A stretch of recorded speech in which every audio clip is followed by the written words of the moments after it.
இறை இயேசுவில் எனக் அன்பார்ந்தவர்களே, நம் ஜீவனுள்ள தேவனின் உயிருள்ள வார்த்தைகளை தினமும் கேட்பதன் மூலம் உங்களுக்கு நன்மையும் ஆசையும் உண்டாவதாக. இன்றைக்கு நம் உள்ளத்தில் ஆண்டவர் பேச விரும்புகிற திருவசனம் கொலோசியர் 1 திருவசனம். சிலுவையில் இயேசு சிந்திய இரத்தத்தால் அமைதியை நிலைநாட்டவும், விண்ணில் உள்ளவை மண்ணில் உள்ளவை அனைத்தையும் அவர் வழி தம்மோடு ஒப்புரவாக்கவும் கடவுள் திருவுளம் கொண்டார். இறை இயேசுவில் எனதருமை நண்பர்களே, உங்கள் அனைவருக்கும் நம் இயேசுவின் அன்பை உரித்தாக்குகின்றேன். இன்று தவக்காலம் 3ஆம் ஞாயிற்றுக்கிழமை. கண்டிப்பாக திருப்பலிக்கு செல்ல வேண்டும் நண்பர்களே. நமது ரோசரி பிரேயர்ஸ் குடும்பத்தாருக்காக நல்வாழ்வு, பாதுகாப்பு, இறை ஆசிர்வாதத்திற்காக மறவாமல் ஜெபிக்கின்றேன். இயேசுவின் துணையும் அன்னை மரியின் வழிநடத்துதலும் உங்கள் மேல் தங்குவதாக. அனுதினமும் நாம் சிலுவையின் மேன்மைகளை, ரகசியங்களை இந்த தவக்காலத்தின் நாட்களில் வசனத்தின் துணை கொண்டு நாம் தியானிக்கின்றோம். அப்படித்தானே? இந்த உலக வாழ்க்கையில் நாம் அனைவரும் தேடுவது ஆறுதல். அதுதான் நம் அனைவரின் தேடுதலாக இருக்கின்றது. வெறுப்பு, பகை, உடல் சோர்வு, பொருளாதார தேவைகள், இதனால் பலனிழந்து காணப்படும் நமக்கு சிறு ஆறுதல் தேவைப்படுகின்றது. அந்த ஆறுதல் அளிக்கும் கரங்கள்தான் நம் இயேசுவின் கரங்கள். அந்த கண்களில் ஆறுதல் உண்டு, அந்த கரங்களிலும் ஆறுதல் உண்டு. அந்த ஆறுதல் சிலுவையில் அடியில்தான் உள்ளது. அதை தேடி வாருங்கள் நண்பர்களே.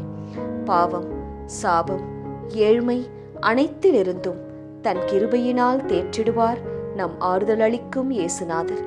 இன்றைய வசனம் கூறுகிறது, சிலுவையில் இயேசு சிந்திய இரத்தம் நமக்கு அமைதியை, ஆறுதலை தருகிறது என்பதாய். இதுவே அவரது திருவுளவாம். சிலுவை அது நமக்கு அமைதி தருகிறது. அமைதி அது எங்கு இருக்கின்றதோ அங்கு நிச்சயம் ஆறுதல், அரவணைப்பு, ஒருவர்பால் ஒருவருக்கு அன்பு, நல்ல ஆரோக்கியமான உடல் நலம், சந்தோஷம், சிரிப்பு அனைத்தும் இருக்கும்.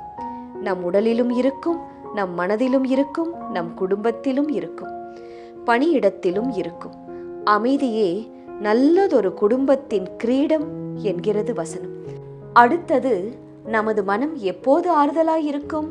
வாழ்வில், படிப்பில், வேலையில், பிசினஸில் வெற்றி கிடைக்கும் பாருங்கள். அப்போது நமது மனம் சந்தோஷப்படும், ஆறுதலாயிருக்கும். அப்பா, பட்ட கஷ்டத்துக்கு வெற்றி கிடைத்து விட்டது என்று தோன்றும். இந்த வெற்றி, அந்த வெற்றி கூட இயேசுவின் சிலுவையில் உண்டாம். இந்த வசனத்தை கேளுங்கள். தம் சிலுவையில் கிடைத்த வெற்றியால் ஆட்சியாளர், அதிகாரம் கொண்டோர் அனைவரையும் மேற்கொண்டார்.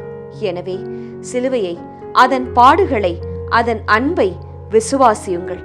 எந்த அதிகாரமும் உங்கள் வெற்றியை தடுக்கவே முடியாது, நிறுத்தவும் முடியாது. அடுத்தபடியாக நாம் அனைவருமே ஆசைப்படுவது என்னது? நோய் நொடியற்ற வாழ்வு.